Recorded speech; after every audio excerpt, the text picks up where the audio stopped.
पाकीज़ा हूँ और घर पर ही ट्यूशन सेंटर चलाया करती थी और 10वीं तक के लड़के लड़कियाँ मेरे पास पढ़ने आते। ट्यूशन से मैं महीने का बहुत अच्छा कमा रही थी, लेकिन वो भी कहीं ना कहीं घर में खर्च हो जाते थे। हजारों रुपए भी।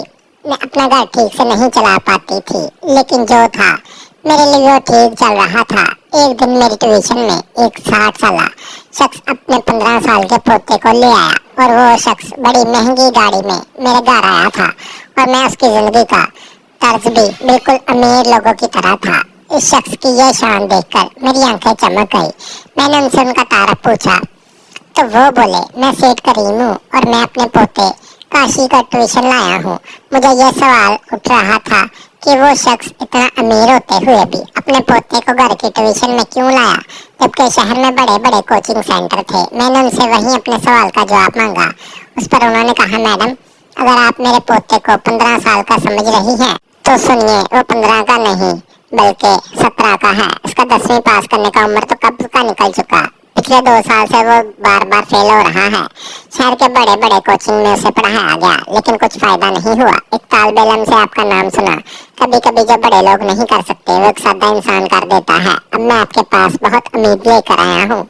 मुझे यकीन है कि आपके यहाँ पढ़ने से मेरा पोता इस बार जरूर 10वीं पास करेगा। इस लड़के के दादा की बातों में मुझे सच्चाई नजर आई और मैंने उनके पोते का दाखिला कर लिया। उस दिन से ही वो मेरे पास पढ़ने आया। मैं बाकी लड़कों से कम फीस लेती, लेकिन सेठ करीम से मैं उनके पोते की ट्यूशन फीस कुछ ज्यादा ही बताई। इस दिन से उन्होंने उसे मेरे पास ट्यूशन के लिए छोड़ दिया। शायद ये पैसे उनके लिए तो मामूली बात थी, क्योंकि बाकी वालिदैन की तरह उन्होंने पैसे देने में कोई झंझट नहीं की थी। पहले ही दिन उन्होंने मुझे पूरे महीने की फीस दे दी थी। पहले दिन जब मैं काशी को पढ़ाना शुरू किया तो पढ़ाई में बहुत कमजोर दिखाई दिया। उसका ध्यान पढ़ाई पर छोड़कर कहीं और ही था और 2 दिन तक यही चलता रहा। तीसरे दिन सेठ करीम अपने पोते की पढ़ाई के बारे में पूछने ट्यूशन सेंटर में आए। मैंने उनसे कहा, आपका पोता पढ़ाई में बहुत कमजोर है, मुझे इस पर इजाफी मेहनत करनी पड़ेगी और इसलिए फीस भी ज्यादा लगेगी। इतने में काम नहीं चलेगा, आपके पोते पर ज्यादा ध्यान देना पड़ेगा, इसलिए आपको महीने के ज्यादा पैसे देने होंगे। उसके दादा ने कहा, मैं तुम्हें इससे दोगुने पैसे दूंगा, लेकिन इस साल मेरा पोता 10वीं पास होना चाहिए।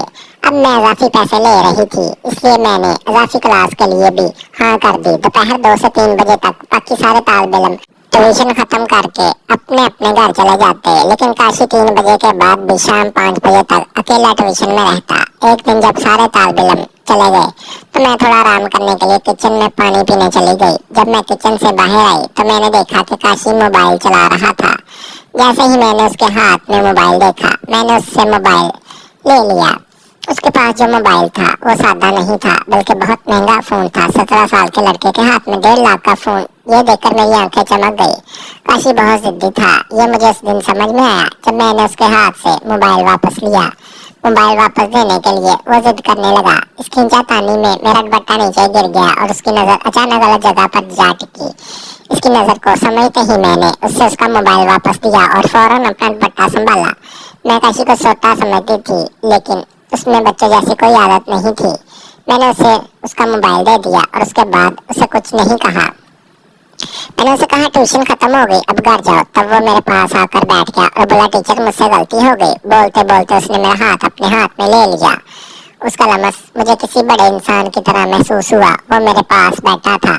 तब मेरा शौहर घर आया। मेरे शौहर ने हमारा ज्यादा ध्यान नहीं दिया, क्योंकि वो काशी को एक छोटा सा लड़का समझता था। जब घर आया तो मैंने उसका उतरा चेहरा देखा। मैंने मोहब्बत से कहा, तुम मुझसे कोई नाराजगी नहीं, अब तुम घर जाओ, ट्यूशन का वक्त खत्म हो गया। काशी ने मेरा हाथ छोड़ दिया और अपने कमरे में चली गई। मैंने उसे अपने शौहर से पूछा, क्या हुआ, तुम्हारा चेहरा इतना उतरा हुआ क्यों है?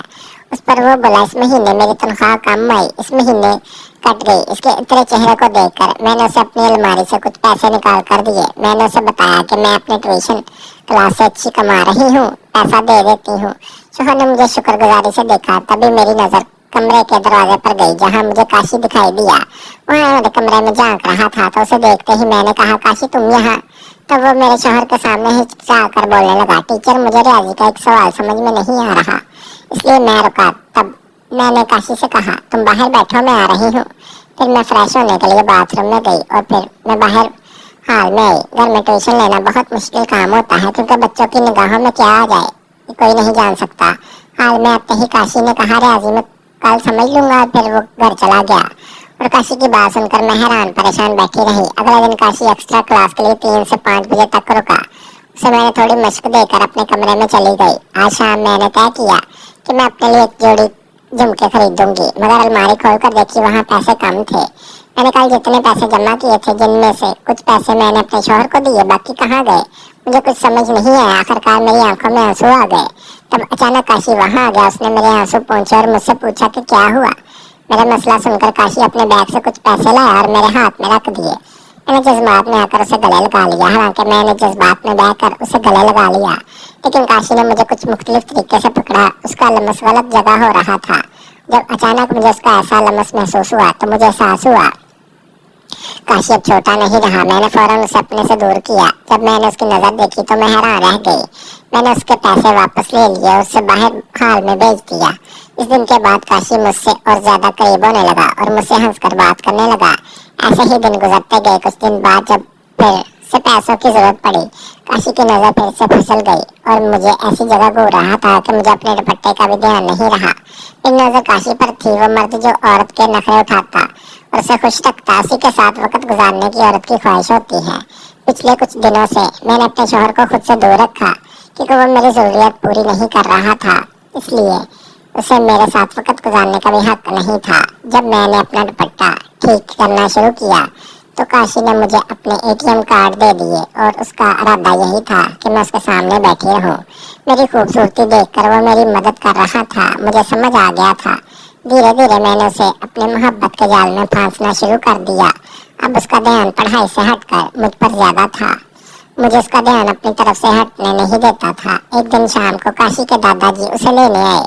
उन्होंने कहा, आपके इसमें काशी की ट्यूशन लगाकर सही फैसला किया, क्योंकि उसे ट्यूशन का बहुत शौक होने लगा था। काशी को पढ़ाई का शौक होने लगा या किसी और चीज का, ये उसके दादाजी को नहीं पता था। एक बार काशी ने मुझसे कहा, टीचर आप मॉडर्न कपड़ों में ज्यादा अच्छी लगती।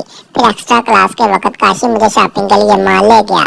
उसने मुझे बहुत महंगे कपड़े खरीद कर दिए। मैंने उससे कहा, तुम इतना पैसा खर्च कर रहे हो, अगर तुम्हारे दादाजी को पता चला। काशी ने कहा, अगर दादाजी को पता चला कि मैं कितना पैसा खर्च कर रहा हूँ तो वो भी मुझे कुछ नहीं कहेंगे, क्योंकि मेरे खर्च के लिए वो खुद पैसे मेरे अकाउंट में डाल देते हैं। दादाजी मुझे 50,000 खर्च देते हैं और पिछले कई सालों से मेरे अकाउंट में काफी पैसे जमा हो चुके हैं। मैंने आज तक किसी पर खर्च नहीं किए और अब तुम पर कर रहा हूँ। काशी का जवाब सुनकर मेरी आंखें फटी की फटी रह गई। यहाँ मुझे महीने भर काम करने पर भी पूरे पैसे नहीं मिलते और काशी का जेब खर्च ही इतना ज्यादा था। इसका जेब खर्च होने के बावजूद अब मैं उसके पैसों पर अपना हक जमाती थी। उसी पैसे से काशी मेरी ख्वाहिशें पूरी कर रहा था। उस दिन मॉल में 2 घंटे घूमने के बाद मैं बहुत थक गई थी। घर आते ही आराम किया और फिर अपने कमरे में बाल सुखाने लगी। तभी काशी मेरे कमरे में आ गया। मुझे बात करते हुए देखकर वो पूरी तरह से होश खो बैठा। मेरे पास आने लगा। मैंने उसे खुद से दूर किया और उसने कहा, टीचर मैं आपको जो चाहे वो दे रहा हूँ, तो आपको भी मुझे कुछ देना चाहिए। काशी ने मुझसे अपनी नामनासब ख्वाहिश जाहिर की थी। पिछले कुछ दिनों से वो मुझे अनजाने में अजीब अंदाज से छूता था और मुझे अजीब तरीके से देखता, लेकिन मैंने उसे कभी कुछ नहीं कहा। अब अचानक उसने अपनी नामनासब ख्वाहिश जाहिर कर दी। मैंने उसे कहा, अगर मैं तुम्हें मना कर दूं तो? उस पर उसने कहा, तो मैं तुमसे दूर चला जाऊंगा। जब मुझे समझ आया कि अगर काशी मुझसे दूर हो जाए तो मुझे उससे मिलने वाली माली मदद और मेरे घर सब कुछ बंद हो जाएगा, तब मैं घबरा गई। मुझे पैसों की बहुत जरूरत थी। मेरे शौहर की तनख्वाह में कुछ भी पूरा नहीं होता। हमारे 14 साल के बेटे को भी हमने पढ़ाई के लिए उसकी मम्मी के पास छोड़ रखा था और उसकी पढ़ाई के पैसे भी हमें बीच बीच में भेजने पड़ते थे। ये सब सोचने के बाद मैंने अपने शौहर को छोड़ दिया और काशी को वो सब कुछ देने के लिए तैयार हो गई जो वो चाहता था। मुझे लगा कि काशी उनकी सब बातों की ज्यादा मालूमात नहीं होगी और वो क्या कर लेगा, लेकिन जब वो मेरे पास आया तो उसने सभी तजर्बाकार शख्स की तरह मेरे साथ वक्त गुजारना शुरू कर दिया। मैं काशी को छोटा समझ रही थी, लेकिन वो बिल्कुल भी छोटा नहीं था। अब वो हर रोज एक्स्ट्रा क्लास के वक्त मेरे साथ वक्त गुजारने लगा। इसी तरह 2-3 दिन गुजर गए। इन सारी बातों को मेरे शौहर को जरा भी खबर नहीं थी। मैंने शौहर से ये कहकर रखा था कि मेरे पास 2-3 कमजोर तलबा हैं जिनकी मैं पढ़ाई में मदद कर रही हूँ। इस लड़के के वालिदैन ने उसकी ट्यूशन कराने के लिए मुझे ज्यादा फीस दी है। इसी सोच से मेरा शौहर खुश था कि उसे फायदा हो रहा है। उसे मेरे और काशी के रिश्ते के बारे में जरा भी मालूम नहीं था। एक दिन मेरे मोबाइल पर मेरी बहन का फोन आया। उसने मुझे फोन पर जो कुछ भी बताया, उसे सुनकर जैसे मेरे पैरों तले जमीन खिसक गई। जब उसका फोन आया तब मैं काशी के साथ अपने कमरे में थी। मेरी बहन की बात सुनते ही मैंने हक्का बक्का रह गई। बहन ने कहा, अपने बेटे को अभी के अभी यहाँ से ले जाओ। तुम्हारी सूरत हाल को मद्देनजर रखते हुए मैं उसे पढ़ा रही थी, लेकिन उसने ऐसा काम किया जिससे मेरी इज्जत पर दाग लग गया। तुम्हारा बेटा जहाँ ट्यूशन पढ़ने जाता था, वहाँ उसने अपनी ट्यूशन टीचर पर बुरी नजर डाली, इसलिए मेरी बहन उसे घर छोड़ने जा रही थी। मेरे बेटे की हरकत सुनकर मुझे समझ नहीं आ रहा था मैं उसे किस मुंह से बोलूं, क्योंकि मैं खुद एक टीचर होने के बावजूद कुछ पैसों के लिए 17 साल के लड़के की नामनासब मांगे पूरी कर रही थी। उस दिन मुझे समझ आया कि अगर मैंने वक्त पर काशी को उन सारी बातों के लिए मना कर दिया होता, उसे बगैर वजह अपने मोहब्बत के जाल में ना फंसाया होता, तो आज मेरे बेटे ने ऐसा कुछ ना किया होता। मेरे बेटे ने जो किया वो मेरी ही गलतियों का नतीजा था। मुझे मेरी गलती का एहसास करवाने के लिए ही शायद ये सब हुआ। उस दिन मैंने काशी की जानब से दिए गए सारे तोहफे और पैसे वापस कर दिए। उसे ट्यूशन में आने से सख्त मना कर दिया, इसलिए उसने सबसे बाहर निकलने का फैसला किया।